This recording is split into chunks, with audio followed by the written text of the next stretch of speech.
જે લોકો રોજ કીડીઓને લોટ અને ખાંડ ખવડાવે છે એમની સાથે શું થાય છે? દરરોજ હજારો કીડીઓને ખોરાક ખવડાવવાથી તે કીડીઓ તમને ઓળખે છે અને તમારા માટે સારી લાગણીઓ રાખવાનું શરૂ કરે છે અને તમારા માટે પ્રાર્થના કરવાનું શરૂ કરે છે. કીડીઓના આશીર્વાદની અસર તમને દરેક મુસીબતમાંથી બચાવી શકે છે. હિન્દુ માન્યતાઓ અનુસાર કીડીને ભગવાન વિષ્ણુનું સ્વરૂપ માનવામાં આવે છે.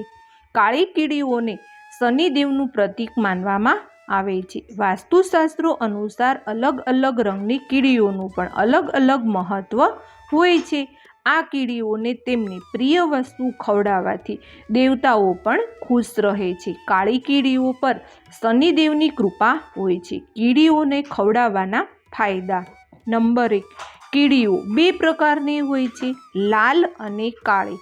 લાલ કીડીઓને અશુભ માનવામાં આવે છે, જ્યારે કાળી કીડીઓને શુભ માનવામાં આવે છે. નંબર 2.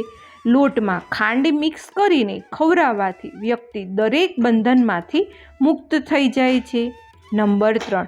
કીડીઓને રોજ ખવડાવવાથી તેઓ તમને ઓળખે છે અને તમારા સારા માટે તે કીડી ભગવાનને પ્રાર્થના કરે છે. નંબર 4. જો તમે લાલ કીડીઓને રેખા મોંમાં ઈંડા દબાવીને બહાર નીકળતી જુઓ તો તે શુભ સંકેત છે. આ એક વાતનો સંકેત છે કે તમારા જીવનમાં જલ્દી જ ખુશીઓ અને સૌભાગ્ય પ્રાપ્ત થશે. નંબર 5. કાળી કીડીઓને સાકર મિક્સ કરીને ચોખા ખવડાવવાથી સૌભાગ્ય વધે છે. પરિવારમાં સુખ, શાંતિ અને સૌહાર્દ વધે છે. 6.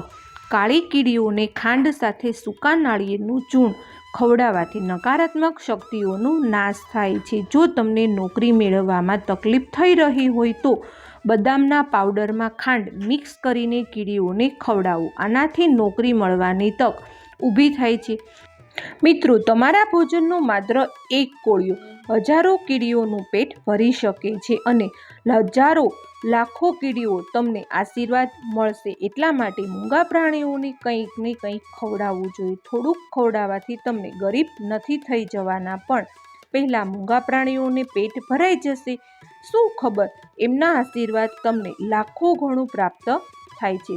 મિત્રો, વિડીયો પસંદ આવ્યો હોય તો લાઇક, સબસ્ક્રાઈબની સાથે બેલ આઇકોન પ્રેસ કરજો. તમારો ખૂબ ખૂબ આભાર. જય શ્રી કૃષ્ણ.